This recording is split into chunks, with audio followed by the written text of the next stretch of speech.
Boa noite a todos e a todas. Vamos começar as nossas atividades neste domingo, com muita alegria, com muita amorosidade no coração. E antes de iniciarmos a nossa prece, me incumbe rememorá-los, aos que já tomaram conhecimento, e avisá-los, aqueles que ainda não sabem, do nosso curso de verão, que este ano, 2020, vai ser sobre mediunidade. O curso ele vai acontecer no dia 26 de janeiro, 2, 9 e 16 de fevereiro, aqui na casa, no Joana d'Arc. Então, depois das nossas atividades de hoje, depois das atividades da palestra como do passe, o Álvaro ele vai estar recebendo as inscrições para aqueles que tiverem interesse. Tá? As inscrições nada mais é do que para uma organização interna. Então, não tem cobrança de taxa, não tem boleto, não tem nada. Tá? É só para que a gente possa, então, se organizar, saber quantas pessoas têm o interesse em participar, para que tenhamos aí as atividades nesses 4 dias da melhor maneira possível. Os tópicos estão ali pequenininhos, mas eu vou ler para vocês. Os temas abordados serão conceitos gerais, registros históricos, prática no centro espírita, experiências exitosas e experiências fracassadas, mediunidade na infância e prática com Jesus. Então, são esses os tópicos que serão abordados durante esses 4 dias de curso. Tá? Contamos aí com a participação de todos vocês. E quando nós chegamos aqui hoje mais cedo, ao pegar o livro aqui, Vida Feliz, ditado pelo Espírito Joana de Ângeles, psicografia de Chico Xavier, nos veio essa mensagem que vai muito ao encontro do tema que será abordado hoje. E a mensagem diz o seguinte: não grites. Nenhuma situação exige a gritaria que confunde e mais perturba. Se falares em tom adequado, os barulhentos silenciarão para ouvir-te. Se desejares competir com aqueles em altura de voz, ficarás rouco e não serás escutado. A voz caracteriza o comportamento e a emoção das pessoas. Não nos referimos às técnicas de prosódia, que têm a sua finalidade, porém a tonalidade natural, audível, sem agressividade. Já te escutastes num gravador, especialmente quando em desequilíbrio? Faze a experiência. Vamos orar, meus queridos? Fechando os nossos olhos, abrindo os nossos corações, buscando uma posição confortável onde estamos, elevando os pensamentos ao governador da orbe terrestre, nosso divino amigo Jesus. Querido Mestre, estamos tão felizes por mais esta oportunidade do encontro, do estudo, onde Tu, Jesus, nos encaminha uma mensagem que alcança o coração, alivia as tensões físicas, emocionais, espirituais, promovendo, juntamente com os vossos emissários, essa psicoesfera de amor. Acende em nós, Cristo, a luz da amorosidade, da paciência, da atenção e da compreensão, para que possamos, com os olhos da espiritualidade, enxergar e ler a mensagem que o Senhor quer nos passar esta noite. Conduza, Jesus, com muito amor, os fluidos necessários a todos os participantes desta casa hoje, especialmente a nossa palestrante, que com muito amor e dedicação se preparou para estar aqui e ser o arauto da mensagem que quer nos enviar esta noite. À medida que a palestra se conduza, Jesus, que Tu, juntamente com a vossa falange de anjos, alcance o nosso coração, nos dando o refrigério necessário e do qual necessitamos. Que tenhamos, Pai, uma excelente atividade. Que assim seja. Hoje, para brilhantar a nossa tarde, nós temos aqui a nossa colega Ariane Fortes, trabalhadora da casa Grupo Fraterno Joana de Ângeles, que com muito carinho aceitou o convite de estar aqui e vai nos passar a mensagem sobre comunicação pacífica.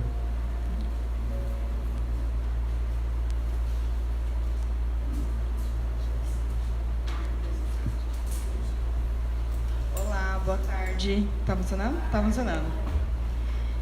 O tema da palestra de hoje é comunicação pacífica à luz do Espiritismo. E esse tema veio baseado nesse livro aqui. Alguém aqui já leu, já ouviu falar sobre esse livro, Comunicação Não Violenta? Quem nunca ouviu falar sobre ele, levanta a mão, por gentileza.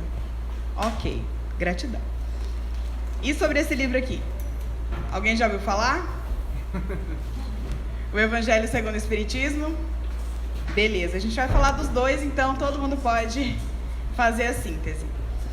É o seguinte, esse livro, Comunicação Não Violenta, é do Marshall Rosenberg. É um sociólogo especialista em comportamento humano e relações humanas.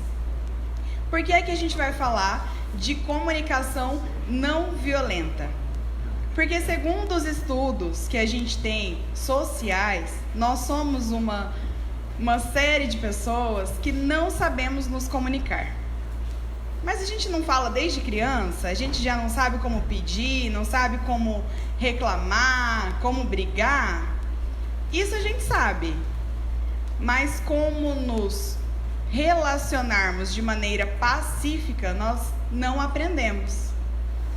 E aí, segundo essa teoria da comunicação pacífica, imagina só que numa conversa, imagina que você está lá na sua casa, e aí alguém da sua família decide te chamar para uma conversa muito séria.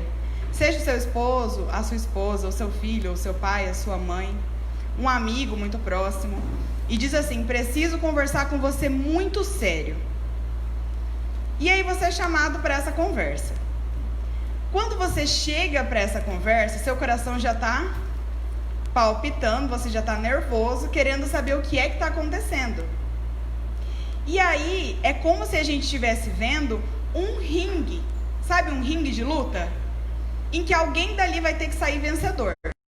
Porque se é uma disputa de dentro de casa, alguém tem que estar certo, não tem? E aí qual é o comportamento dessas duas pessoas? É de quem quer ouvir ou de quem quer falar e provar que está certo? É de quem quer falar e quer provar que está certo. Esse é o nosso comportamento. Na maioria das nossas relações, na maioria das vezes que a gente se comunica, é assim que a gente quer. Até porque a gente é treinado, né? Na escola, a gente aprende a persuadir. No trabalho, a gente aprende a persuadir. Qual o poder de persuasão que você tem? O quanto você consegue convencer as pessoas? E a gente vai associando esse termo de persuasão e de convencimento ao sucesso de um diálogo. Quando, na verdade, nenhum diálogo isso se caracteriza. Porque se eu vou falar para convencer alguém e a outra pessoa não tem o direito de fala de volta, ou se ela fala, eu não escuto, não se caracteriza um diálogo. E aí, nesse livro, A Comunicação Não Violenta, tem o prefácio de Arun Gandhi, que é o neto de Gandhi mesmo, ele continua com os movimentos sociais a favor da pacificação, assim como Gandhi, assim como Mahatma Gandhi mesmo. E ele faz o prefácio. Tem um trechinho que vai introduzir a nossa tarde aqui. Ele diz assim: esse é o Marshall e esse é o livro. Para quem ainda não viu, tá aqui a indicação. E ele introduz o seguinte: a não violência não é uma estratégia que se possa utilizar hoje e descartar amanhã. Nem é algo que nos torne dóceis ou facilmente influenciáveis. Trata-se, isso sim, de incultar atitudes positivas em lugar das atitudes negativas que nos dominam. Tudo o que fazemos é condicionado por motivações egoístas. É como se a gente se perguntasse: o que eu vou levar com isso? O que eu vou ganhar com isso que você está me propondo? Você quer que eu mude de atitude para quê? O que é que eu vou ganhar com isso? Então é uma motivação geralmente egoísta. E essa constatação se revela ainda mais verdadeira numa sociedade esmagadoramente materialista, que prospera com base num duro individualismo. Nenhum desses conceitos negativos leva à construção de uma família, comunidade, sociedade ou nação homogênea. E aí, tem esse primeiro poema. Ao longo desse livro, em cada capítulo, tem poemas ou textos, são textos literários mesmo, que vão simbolizando os processos de comunicação. E esse aqui é um dos mais interessantes. Eu vou ler para a gente começar a reflexão sobre a diferença dos diálogos. E aí a Ruth Bebermeyer, ela que escreve todos esses textos literários ao longo do estudo. Ela intitula assim: palavras são janelas ou são paredes. Sinto-me tão condenada por suas palavras, tão julgada e dispensada. Antes de ir, preciso saber: foi isso mesmo que você quis dizer? Antes que eu me levante em minha defesa, antes que eu fale com mágoa ou medo, antes que eu erga aquela muralha de palavras, responda: eu realmente ouvi isso? Palavras são janelas ou são paredes? Elas nos condenam ou nos libertam? Quando eu falar e quando eu ouvir, que a luz do amor brilhe através de mim. Há coisas que preciso dizer, coisas que significam muito para mim. Se minhas palavras não forem claras, você me ajudará a me libertar? Se pareci menosprezar você, se você sentiu que não me importei, tente escutar por entre as minhas palavras os sentimentos que compartilhamos. É possível visualizarmos o processo de palavras como janelas ou como paredes quando a gente se lembra dos diálogos que a gente tem cotidianamente. Existem conversas que a gente não quer ter. Quando alguém nos chama para conversar em um determinado momento ou uma determinada situação, tudo que a gente quer é não participar daquela conversa, é fugir dela, porque provavelmente são palavras paredes, são relacionamentos momentaneamente como paredes. E o que é que eu vou ganhar numa conversa entre paredes? Todo mundo quer ser ouvido, mas nem todo mundo quer ouvir. E aí, se alguém me chama para uma conversa que eu sei que ela só vai falar, e eu vou me sentindo cada vez menos ouvida, menos acolhida, menos valorizada, qual é o meu ganho? Qual é o meu objetivo participando dessa conversa? No entanto, existem conversas ou pessoas que são como janelas. A gente simplesmente se abre. A gente abre a janela e deixa a luz entrar. E quando a gente vê, a gente já falou até da nossa infância. A gente já se abriu, a gente já falou e a gente já deixou também que a luz do outro entrasse para a nossa casa. O que faz a gente se transformar em parede ou em janela é o nosso esforço. Porque nós não nos transformaremos do dia para a noite. E assim como a gente leu no prefácio, esse não é um modelo de comunicação que a gente pode usar num dia e descartar no outro. Não é uma técnica, como a gente usa técnica de venda, técnica de persuasão, técnicas de libertação. Não tem a ver com algo que eu vou fazer e vou ter um resultado agora, mas com um exercício contínuo, para que ao longo dos exercícios, ao longo dos esforços, eu sinta uma energia diferente quando eu me relaciono com as pessoas. Então vamos lá, como é que se estrutura isso? A comunicação pacífica, ela tem 4 pilares. O primeiro deles é a observação sem avaliação, que significa o quê? Olhar o fato, perceber o que está acontecendo sem avaliar. Vou dar um exemplo para vocês. Eu posso entrar nesse salão e dizer assim: nossa, domingo, né? Cadê as pessoas? Não estão se dedicando? Não estão mais vindo para o centro espírita? Já teve domingo muito mais cheio do que esse. Onde é que estão os outros frequentadores? É uma observação com avaliação.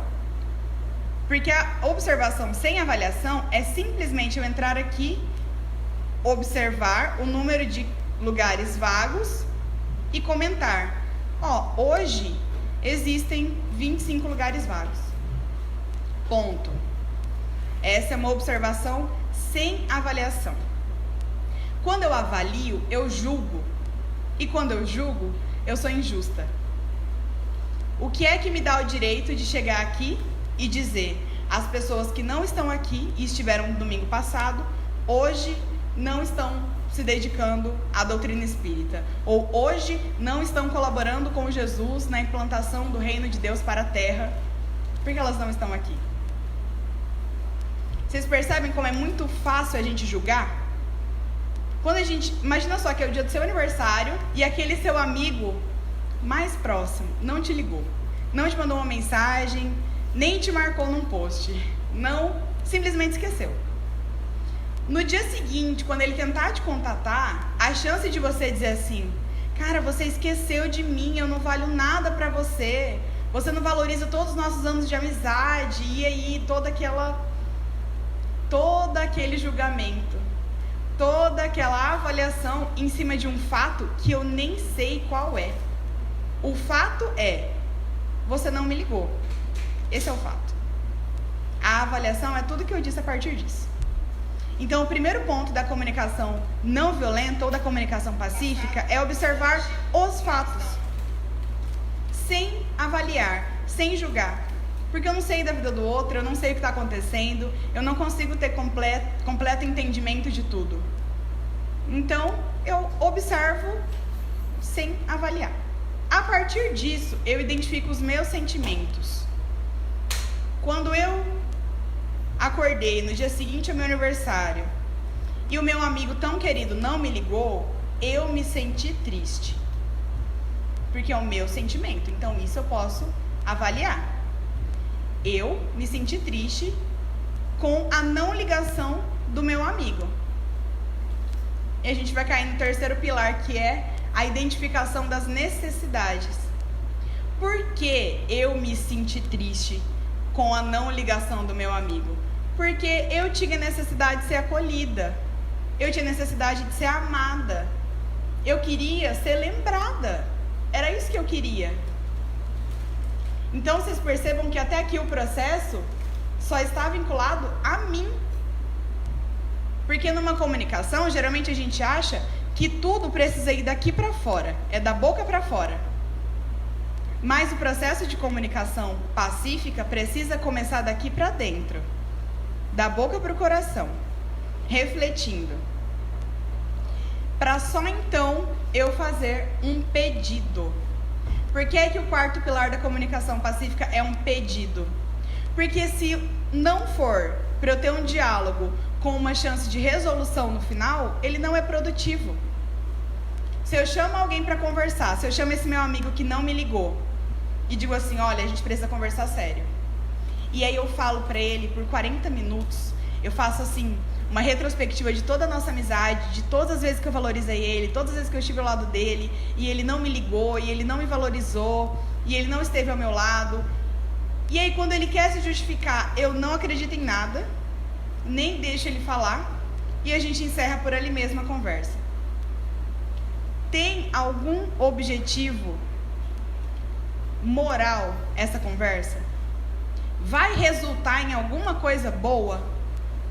Provavelmente não, porque a gente só estava ali para despejar sentimentos e num processo ainda infantil de responsabilizar o outro pelo que a gente acha que ele nos fez.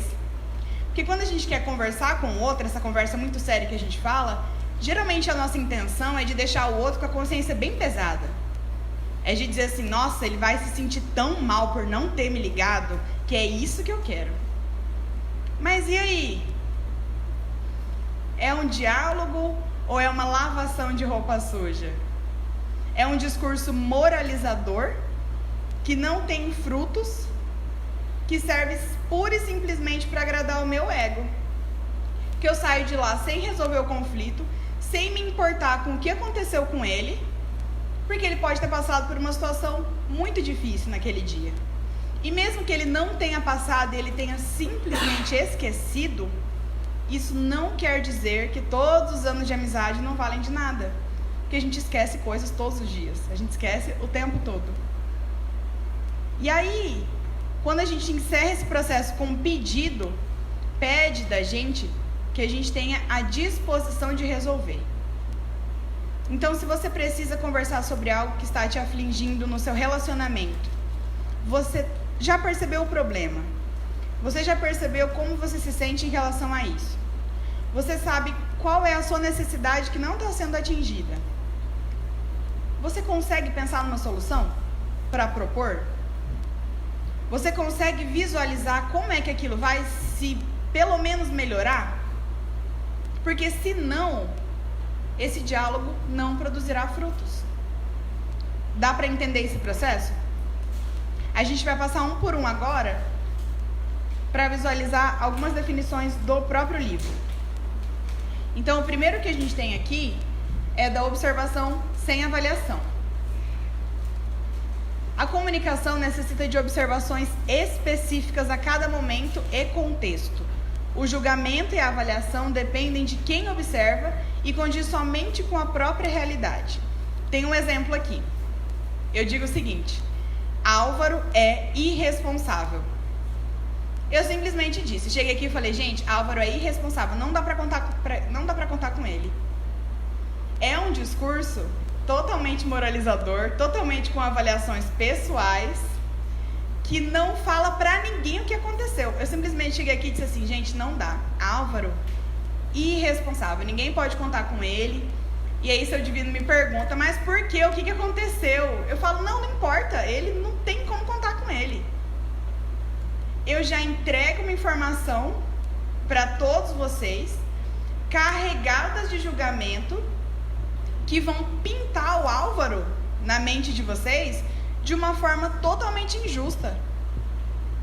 Agora, eu poderia, se coubesse, dizer o seguinte: contamos com o Álvaro para a abertura das portas, mas ele não chegou a tempo.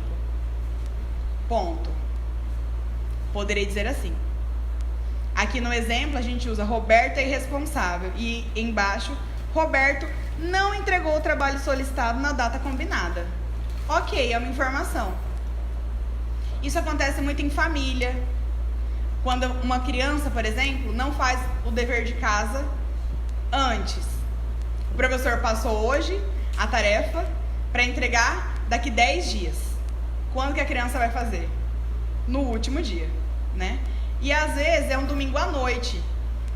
E ela chega no domingo à noite para a mãe e para o pai e fala assim: ih, precisa de cartolina para amanhã. Aí o que o pai e a mãe falam? Você é irresponsável. Você não se dedica, você não vai ter futuro desse jeito.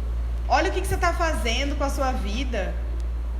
E aí é aquele discurso todo carregado da raiva do pai não poder resolver, da raiva de não saber o que aquela criança precisava antes, porque nessa hora ele vai falar de todos os dias que ele podia ter comprado, mas não comprou porque a criança não avisou.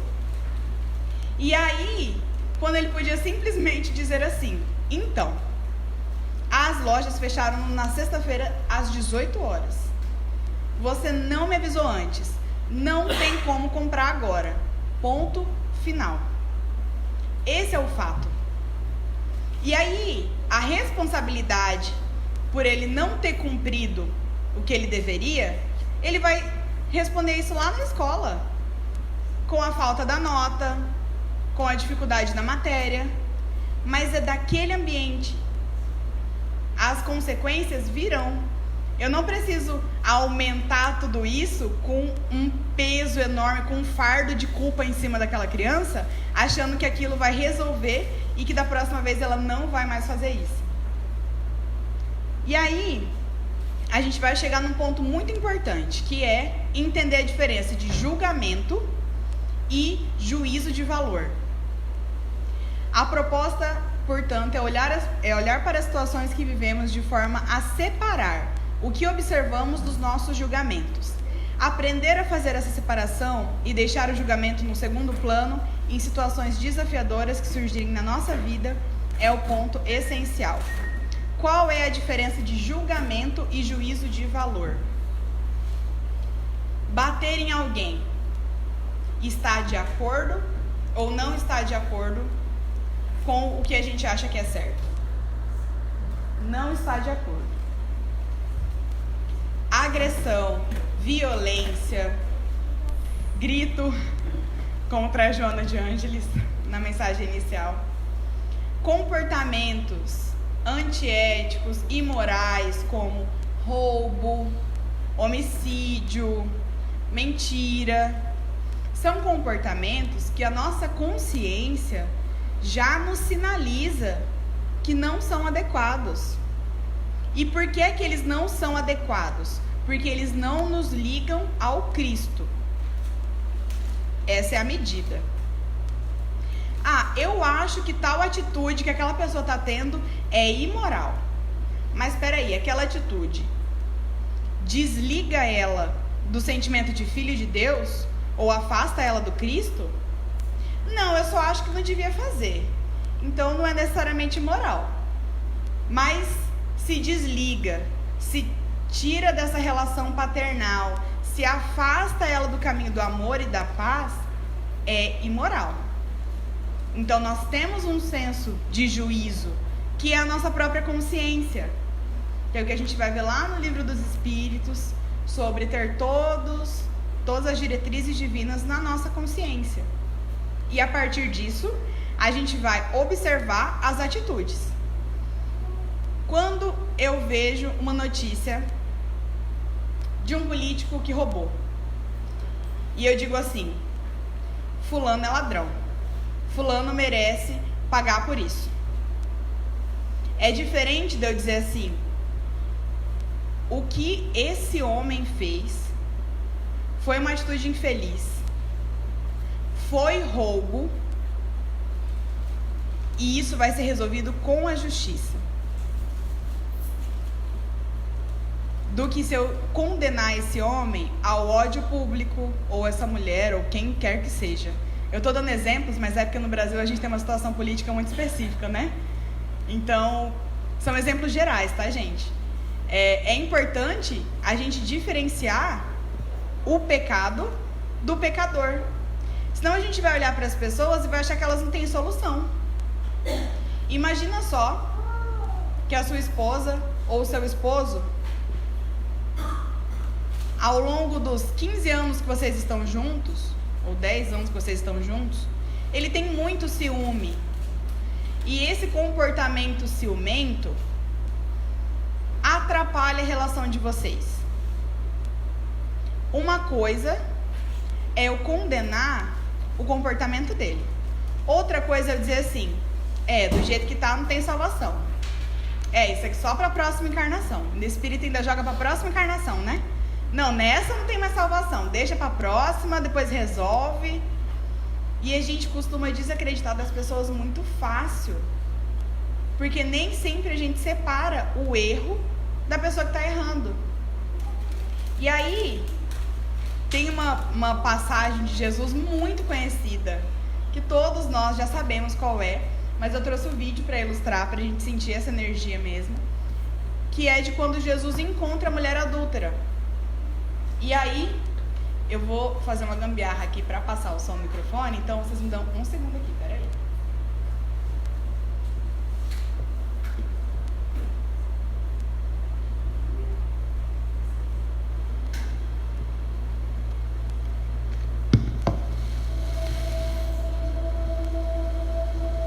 Ouvistes que foi dito, olho por olho e dente por dente.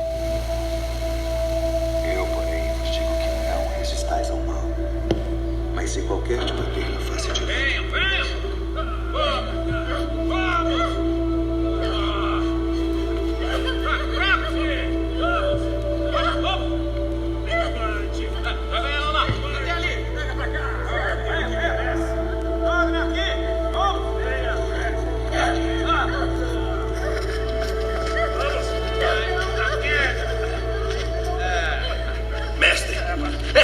foi apanhada no próprio ato, adulterando. E na lei nos mandou Moisés que as tais sejam apedrejadas. Tu, pois, que dizes?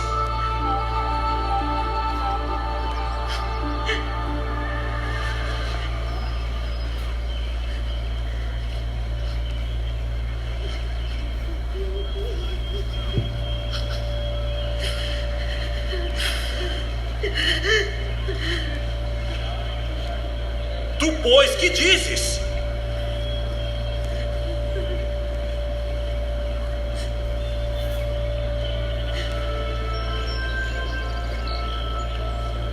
Aquele que de entre vós está sem pecado, seja o primeiro que atire pedra contra ela.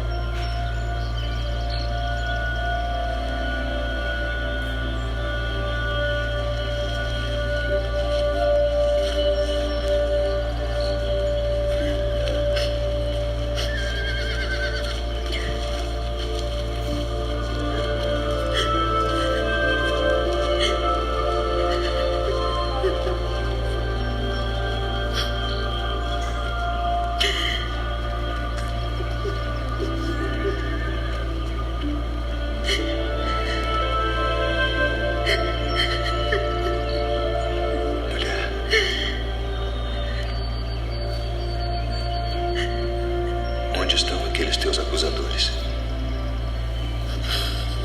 Ninguém te condenou.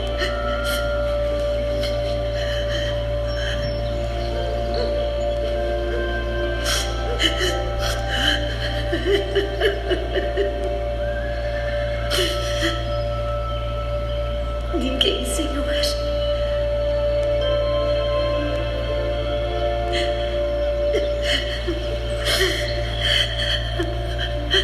Nem eu também te condeno.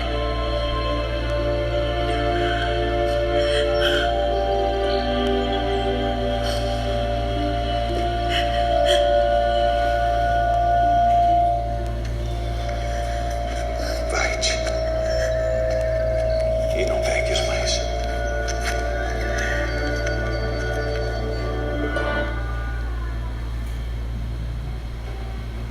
Com certeza, agora ficou alto, né? Vou baixar aqui. Obrigada. Com certeza, todos de nós já conhecemos essa passagem. E essa passagem, inclusive, é citada no próprio livro da comunicação não violenta. Porque é uma proposta que abrange o melhor de todas as filosofias de paz. E o cristianismo é uma das que mais levanta a bandeira de paz. Então a gente tem essa citação no próprio livro, do versículo em que Jesus diz para que não julgueis, para que não sejais julgados.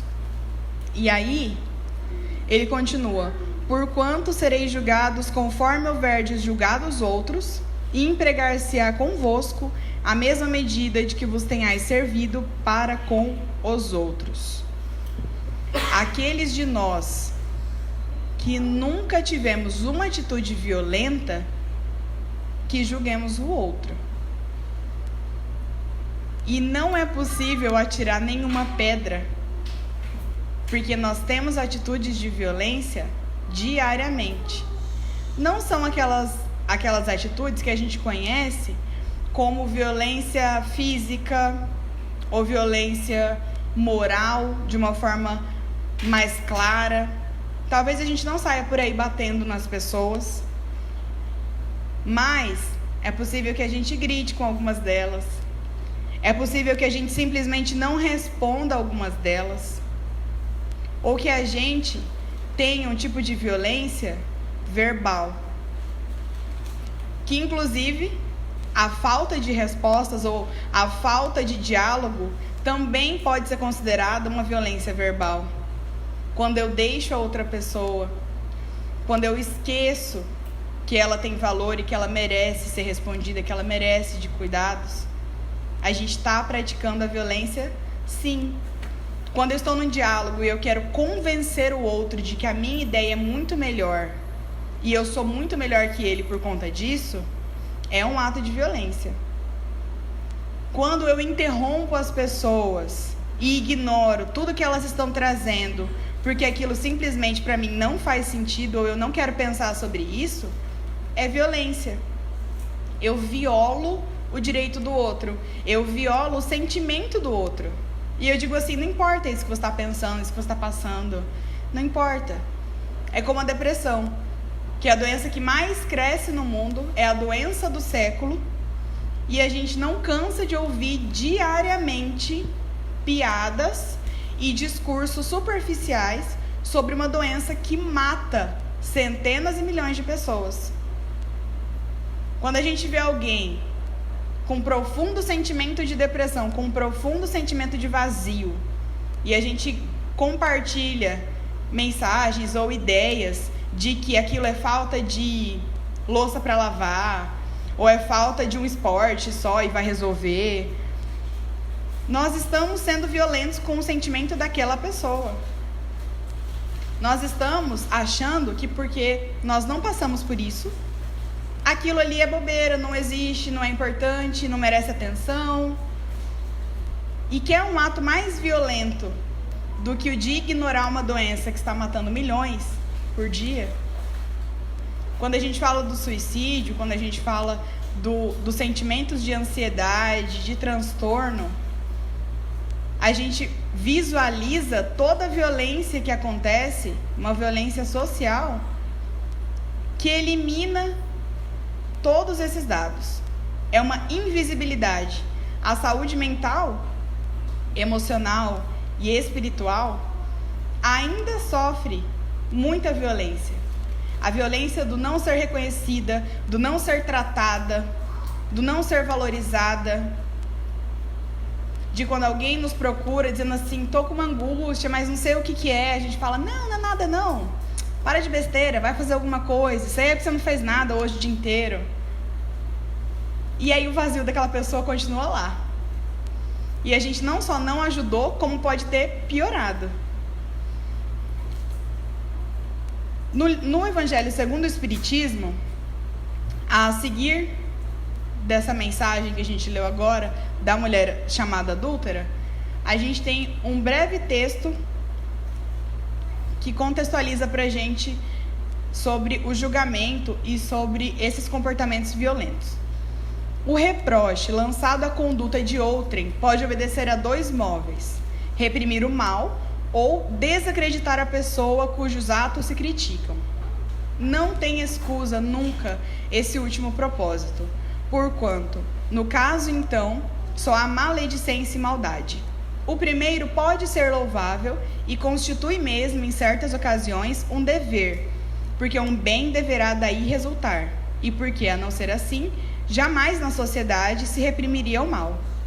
Não cumpre, aliás, ao homem auxiliar o progresso do seu semelhante? Importa, pois, não se tome em sentido absoluto esse princípio: não julgueis se não quiser ser julgado, porquanto a letra mata e o espírito vivifica. Nós devemos observar o mal que nos circula? Sim. Tanto o que nos circula internamente, quanto os que nos circulam de forma externa na sociedade. Mas como é que a gente lida com esse mal? Encontrando meios de esclarecê-lo e de iluminá-lo.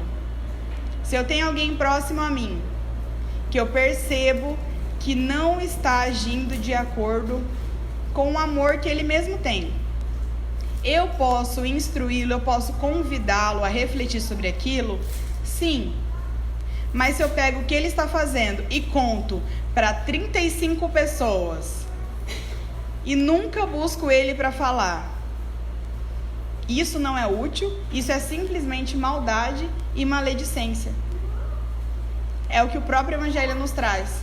Porque se eu tivesse preocupada mesmo, se eu quisesse resolver, se eu quisesse ajudá-lo, eu tinha buscado, eu tinha conversado, eu tinha me colocado à disposição dessa pessoa, ou eu tinha indicado para que alguém o fizesse, mas eu não tinha compartilhado para todo mundo o erro de alguém pelo puro prazer da maledicência.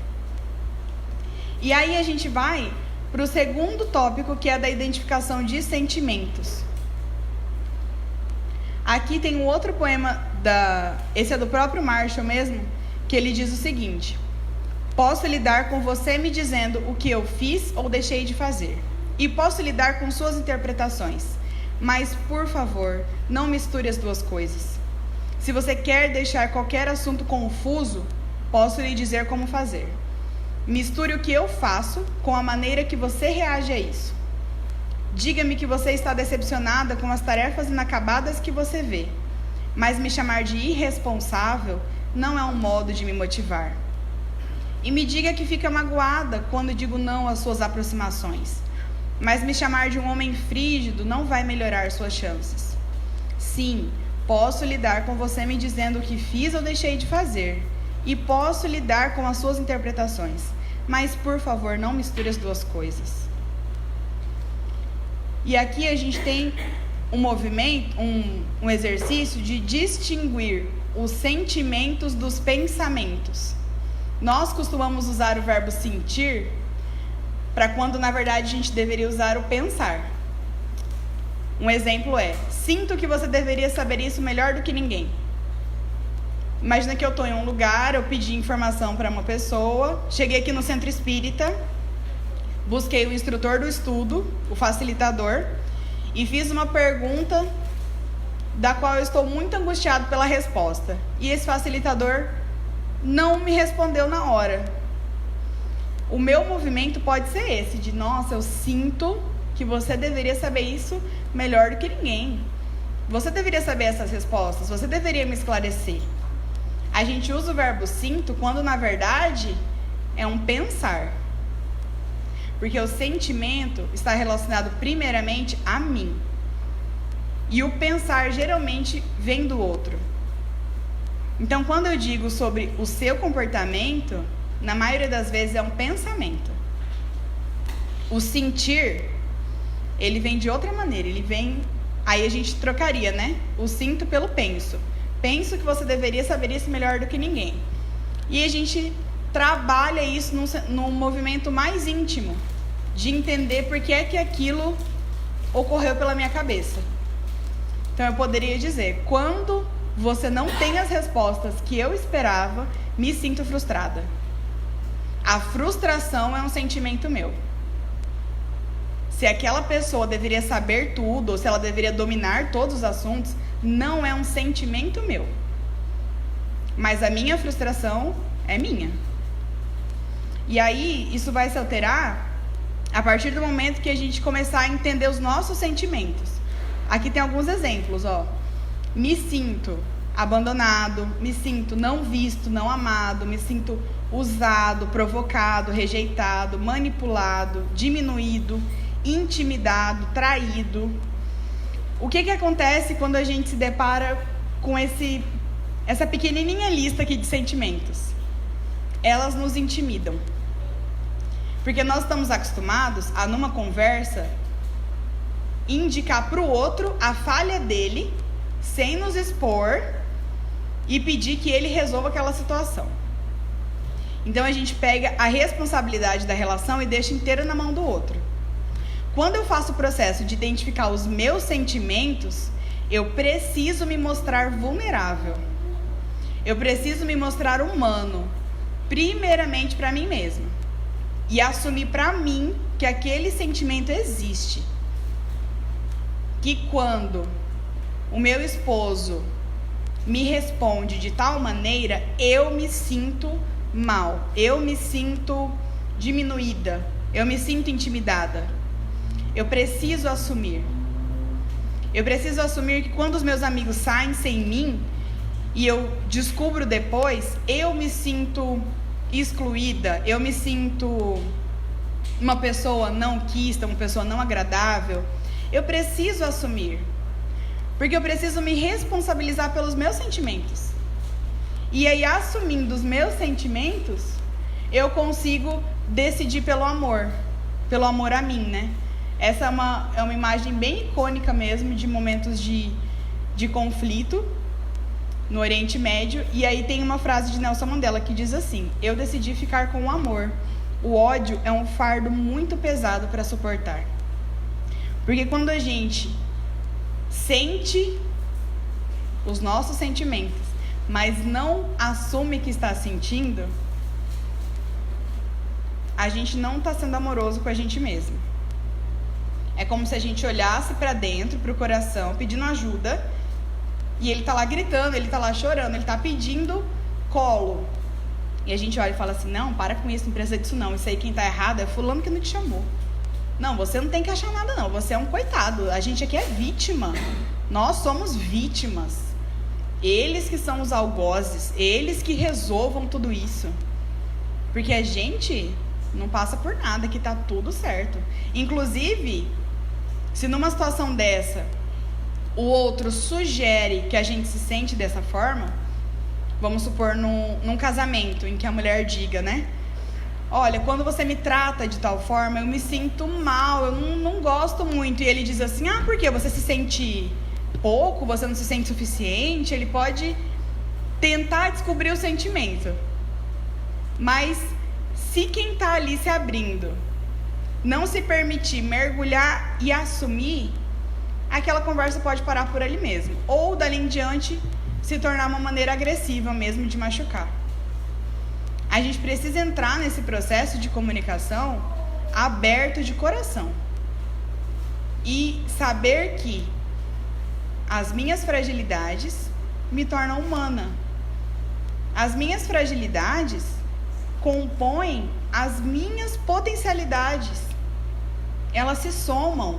Eu não sou de todo mal, nem de todo bom.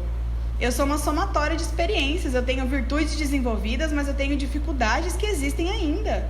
Eu sou um espírito imortal. Eu estou nessa trajetória aqui há milhares de anos.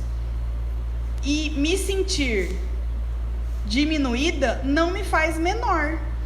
Eu me sinto diminuída, mas isso não elimina todas as virtudes que eu já tenho, todos os valores que eu já conquistei, todas as qualidades que eu já sei que eu tenho.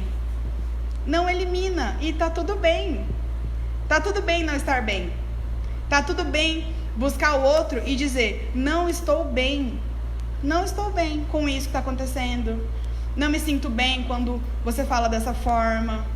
E se for o outro que nos buscar para dizer isso, a gente também pode dizer que não se sente bem com esse tipo de conversa nesse momento, com esse tipo de tom, porque pode, às vezes, pela falta de hábito, essa conversa pode começar ainda como uma acusação.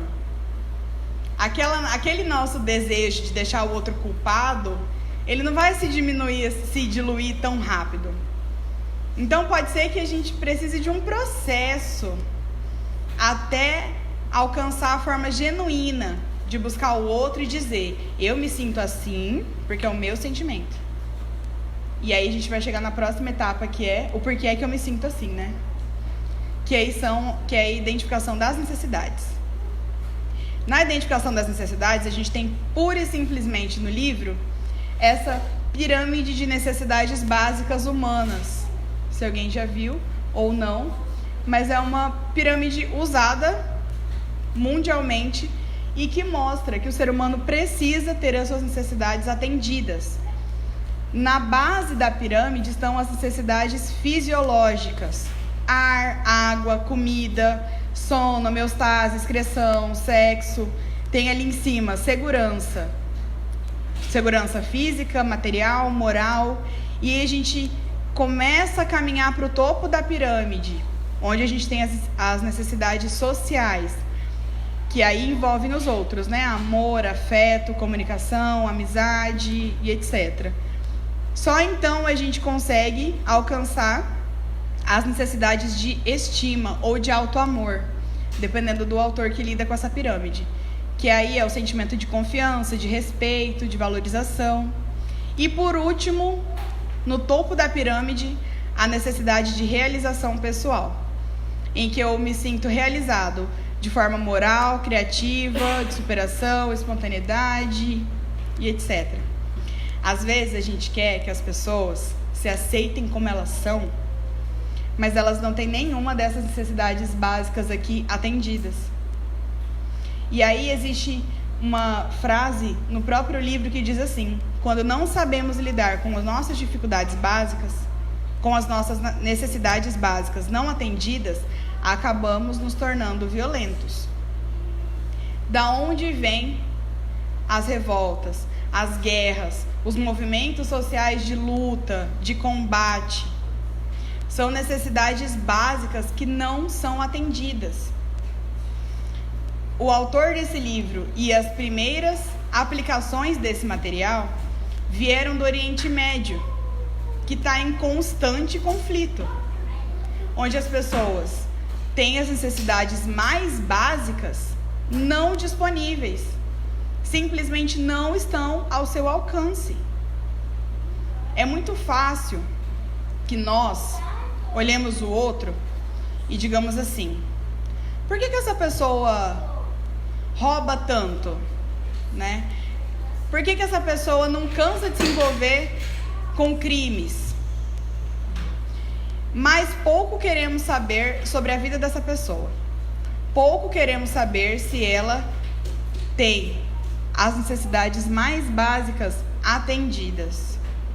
Se ela tem comida em casa, se ela tem água, se ela tem um teto, se ela tem crianças que passam fome, se ela não tem. Isso não elimina o erro do roubo. Isso não tira dele o título de criminoso, porque é um crime. Mas isso faz com que a gente olhe para ele como um ser humano integral. E mais do que isso, como um espírito imortal completo, que não pode ser taxado de uma ação específica que ele cometeu. É como olhar para um homem que em algum momento cometeu violência doméstica e a partir de então só chamá-lo de agressor. Ele é um homem que em determinado momento teve uma atitude infeliz, criminosa, mas isso não resume quem ele é, porque senão não tem esperança. Senão a gente olha para ele e fala, não tem solução, né? A gente olha para criminosos e pensa assim, são só criminosos, não vai resolver mais nada. E aí, por que eu estou trazendo esses exemplos? Porque é muito mais fácil a gente visualizar esse julgamento quando o crime é externo. Mas o convite agora é olhar para nós e pensar, não estamos presos, possivelmente não cometemos nenhum crime e estamos aqui hoje tranquilo no Joana d'Arc. Mas existem crimes perante a minha consciência que eu já pratiquei? Com certeza. Existem crimes contra a minha consciência que eu ainda pratico? Com certeza. Porque nós somos seres humanos e espíritos imortais em evolução. Nós não somos perfeitos, nós não estamos aqui no estágio concluído de evolução. Então, se ainda tem todos esses comportamentos que eu faço contra a minha própria consciência, o que é que eu posso fazer para me redimir? Como eu posso fortalecer o meu lado luz para ajudar o meu lado que ainda é sombra? Esse é um movimento que a gente vai fazer com o tempo, assumindo os nossos sentimentos, assumindo a nossa fragilidade, assumindo a nossa vulnerabilidade e dizendo assim, me sinto dessa forma, vou cuidar desse sentimento. Eu me sinto dessa forma porque eu tenho necessidade de ser valorizada. Eu tenho necessidade de ser respeitada no meu trabalho. Então, quando eu digo algo para os meus funcionários e eles me tratam de tal forma, eu me sinto muito desrespeitado. Ou eu tenho a necessidade de ser um exemplo para o meu filho e quando ele comete algum equívoco, eu me sinto frustrada por isso, porque eu acho que eu não estou sendo um bom exemplo. E aí a gente vai cuidar do sentimento e não do outro. Porque o que o outro fez é do outro. Mas o que eu faço comigo, eu cuido. Existe uma fase muito específica da infância em que os pais são totalmente responsáveis pela criança. Até ela completar a maioridade, até ela conseguir tomar decisões legalmente mesmo, moralmente. Mas mesmo assim, é preciso dividir o que é meu e o que é da criança, o que é meu e o que é do meu filho, o que é meu e o que é do meu esposo, o que é meu e o que é do meu amigo, o que é de outra pessoa. Só assim eu consigo resolver. A partir disso, a gente tem um exemplo aqui, tem um meme ali escrito assim: toalha molhada em cima da cama, as mães pira, que é o exemplo mais comum, mais corriqueiro de briga familiar.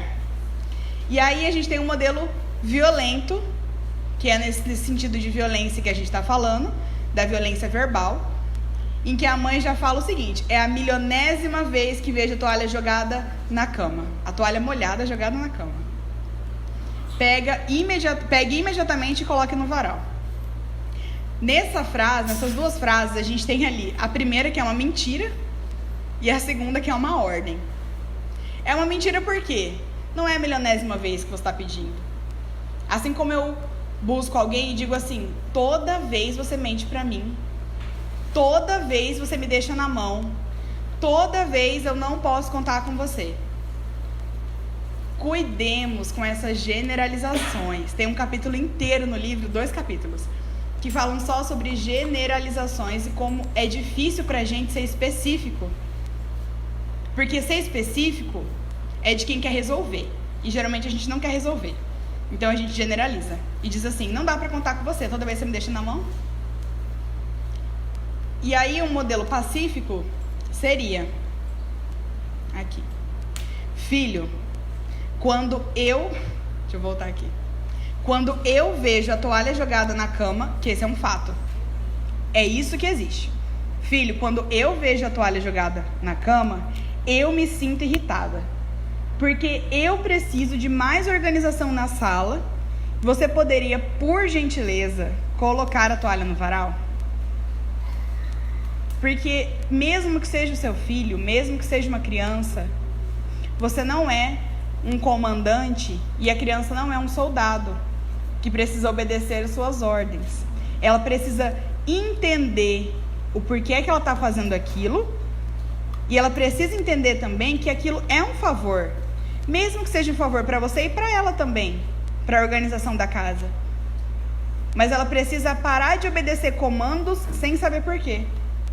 Então a gente sempre termina com um pedido que pede dos pais, por exemplo, humildade.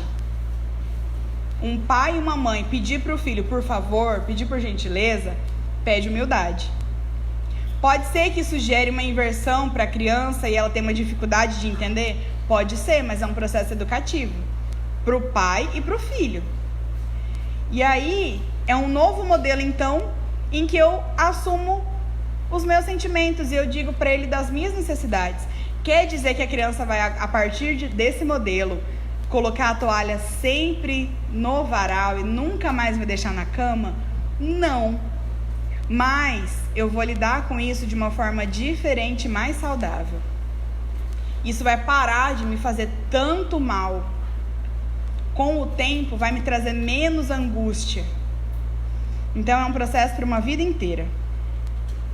E aí tem aqui uma fala que é o seguinte: desde criança nós somos ensinados a punir os maus, os errados e quem não atende às nossas necessidades.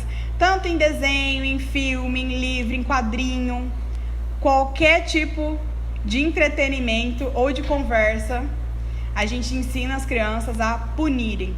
Você viu porque aquela pessoa foi presa? Porque ela é má, porque ela é toda errada, então ela precisava daquilo. Aí tem um filme de vilão, o que a gente torce? Pro vilão morrer, porque é isso que ele merece, né? Porque ele é um vilão, vilão tem que morrer. Vilão tem que pagar por tudo isso. Então nós temos uma cultura de educação que ensina a punir a pessoa e não a corrigir os equívocos dela.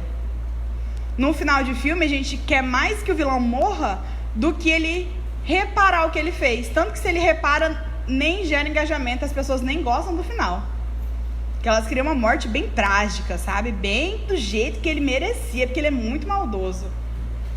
Se termina um filme com o vilão fazendo serviço comunitário, pagando pelos erros dele, liberto na sociedade, gera revolta, porque não é isso que a gente quer. E aí tem uma mensagem aqui, que é: se custa a sua paz, é caro demais. Pra gente lembrar que esse é um dado oficial, não encontrei um dado oficial a partir do ano de 2015. Então, para não trazer fake news ou trazer informação sem confirmação, eu trouxe a última oficial.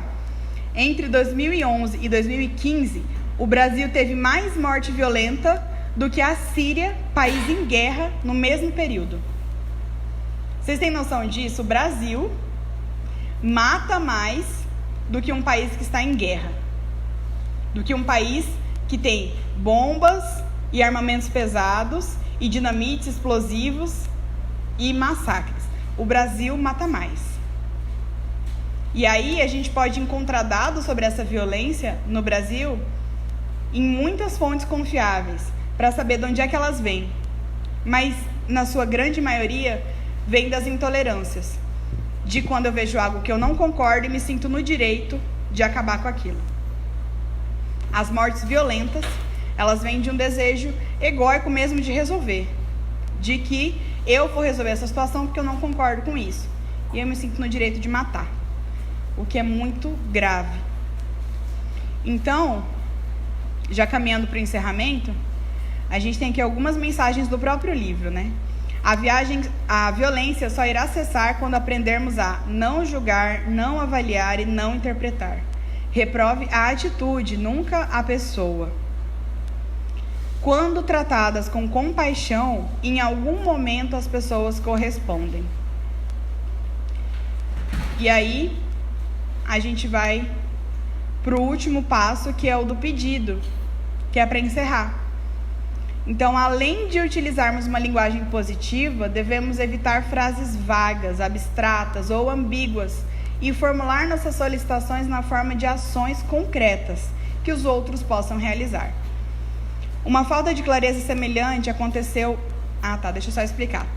No livro, o Rosenberg vai citando casos clínicos de atendimento psicológico, atendimento psiquiátrico, em que ele teve o acompanhamento de algum paciente ou de algum cliente que estava instituindo a comunicação pacífica. Esse é um dos casos. Uma falta de clareza semelhante aconteceu entre um pai e o filho de 15 anos quando vieram se aconselhar comigo.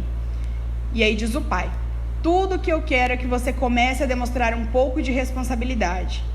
É pedir demais? Então sugeri que especificasse o que o filho precisaria fazer para demonstrar a responsabilidade que ele queria. Depois de uma discussão sobre como tornar mais clara sua solicitação, o pai respondeu envergonhado: bem, isso não soa muito bem, mas quando digo que quero responsabilidade, o que quero mesmo dizer é que desejo que ele faça o que eu digo sem questionar, que pule quando eu disser para pular e que faça isso sorrindo. Ele então concordou comigo que se o filho se comportasse daquela maneira, estaria demonstrando obediência e não responsabilidade. Então é importante que a gente saiba exatamente o que a gente quer. Porque dizer, eu quero ser mais respeitado, é muito vago. Eu quero ser mais amado, é muito vago. Eu preciso saber qual é a minha motivação real. Olhar para mim, me despir das dificuldades, de me aceitar e perceber o que eu quero.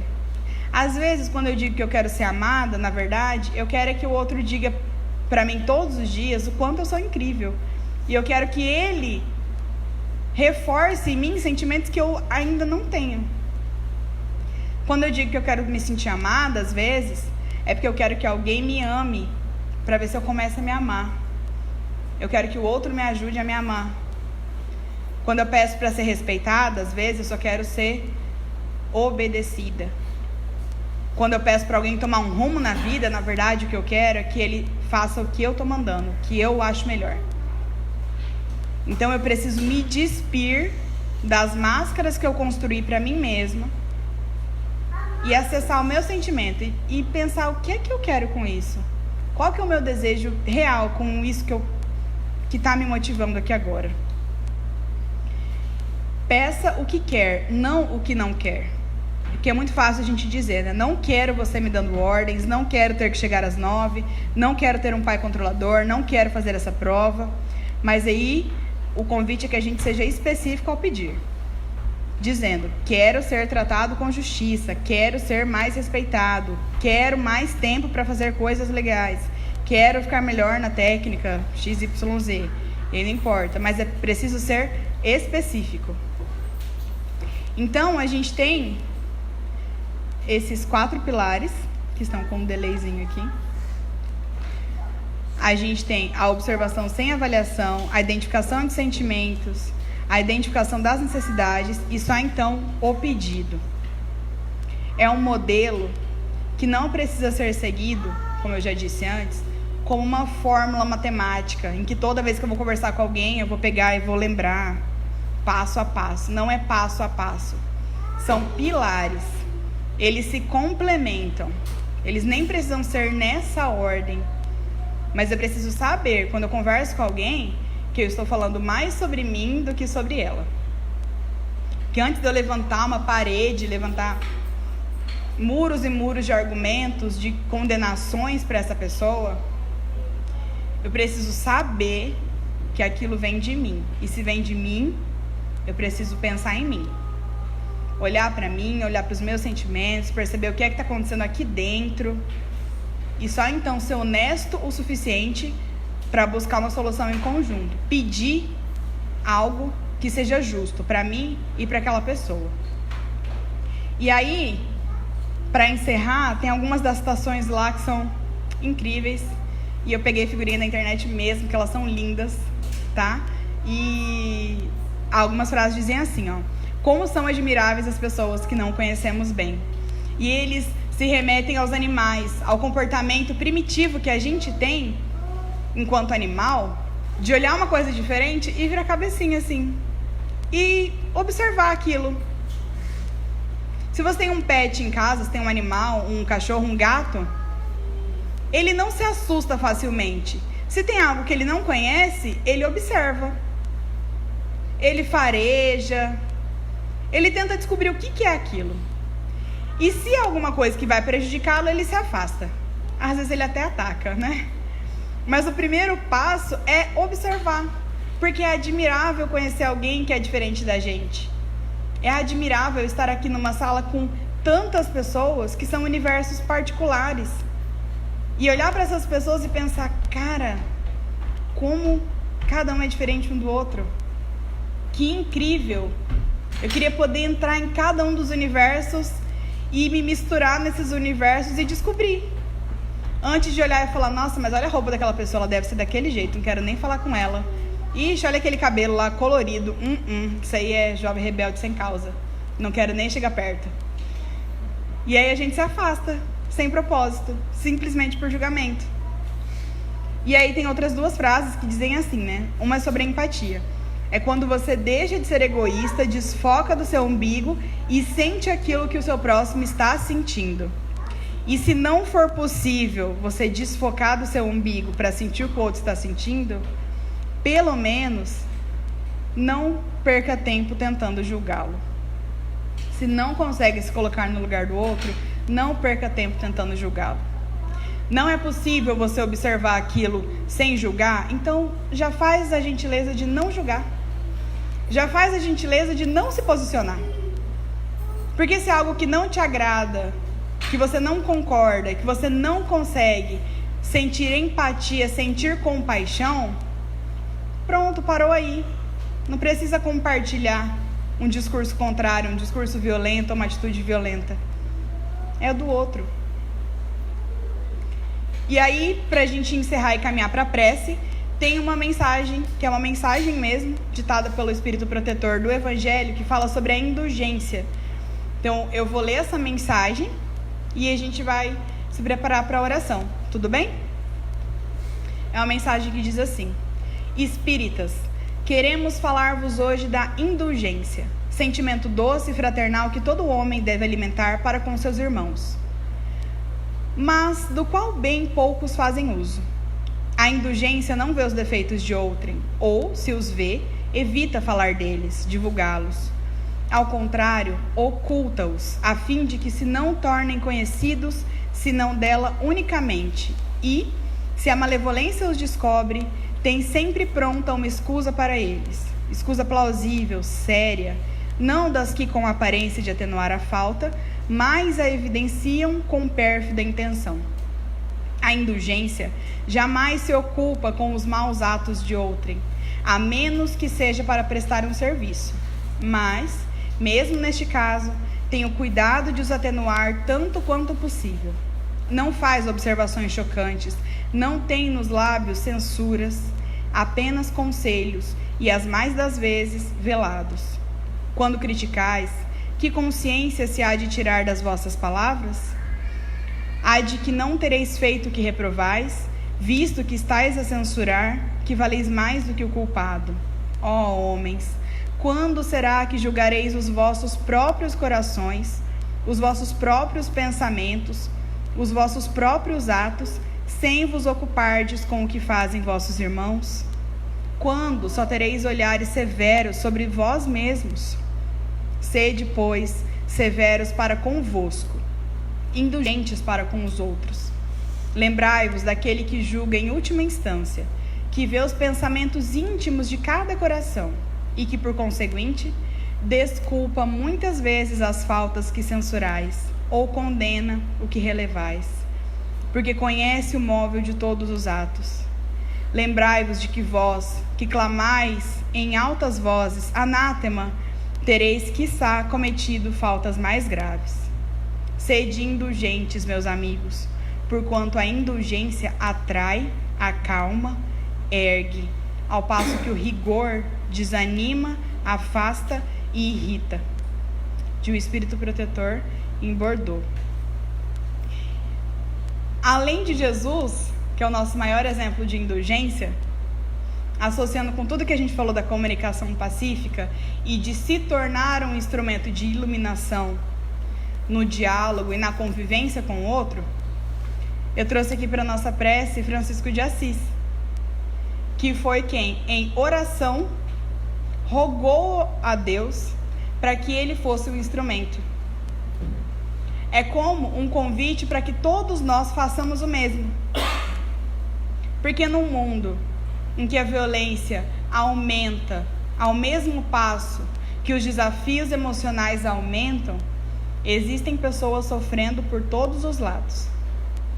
Então, que nós sejamos aqueles que acolhem, que amparam, que estendem as mãos. E que, se não podem estender a mão, que pelo menos não sejamos nós os que lancem as pedras. E aí, para a nossa oração, a gente vai começar com a oração de Francisco de Assis. E aí a gente finaliza para ir pro passe. Tudo bem? Então vamos fechar os nossos olhos. Acalmar os nossos corações. Ouvindo cada batida e sentindo o que é que Ele nos pede. Visualizemos o nosso coração em luz, dirigido ao alto, como quem clama ao Senhor. Senhor, fazei-me um instrumento de vossa paz. Onde houver ódio, que eu leve o amor. Onde houver ofensa, que eu leve o perdão. Onde houver discórdia, que eu leve a união. Onde houver dúvida, que eu leve a fé.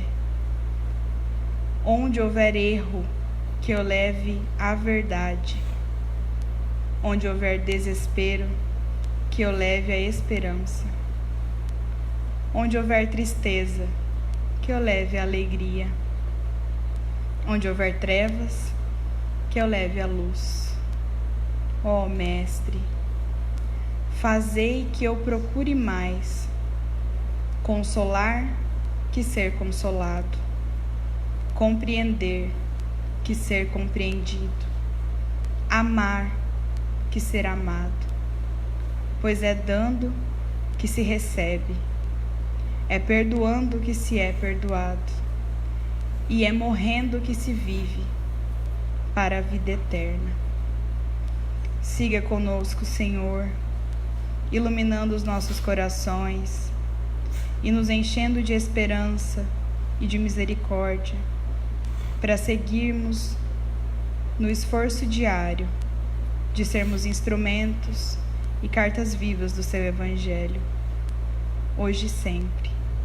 Que assim seja.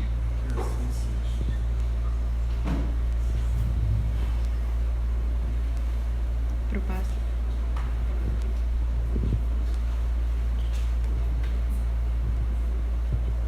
Queridos, encerrada a atividade, a gente quer agradecer a Ariane, pela amorosidade com a qual conduziu a nossa palestra e a mensagem que deixou conosco.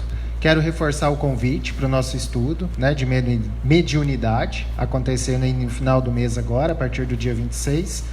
E rememorá-los que às segundas-feiras a casa também tem atividades, às 18 horas o estudo, às 19h30 a palestra, que amanhã será conduzido pelo nosso amigo Ângelo, responsabilidade consciencial e a paz de espírito, certo, Ângelo?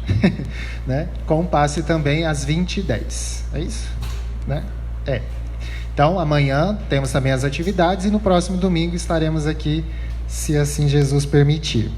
Nós temos a atividade do passe agora, então eu peço a todos que mantenhamos essa psicoesfera de amor e paciência. Hoje os trabalhadores estão um pouquinho reduzidos, então talvez vá se estender aí um pouquinho a mais, mas estaremos com muito amor pela atividade a acontecer, ok? Boa noite a todos, tenhamos uma excelente semana.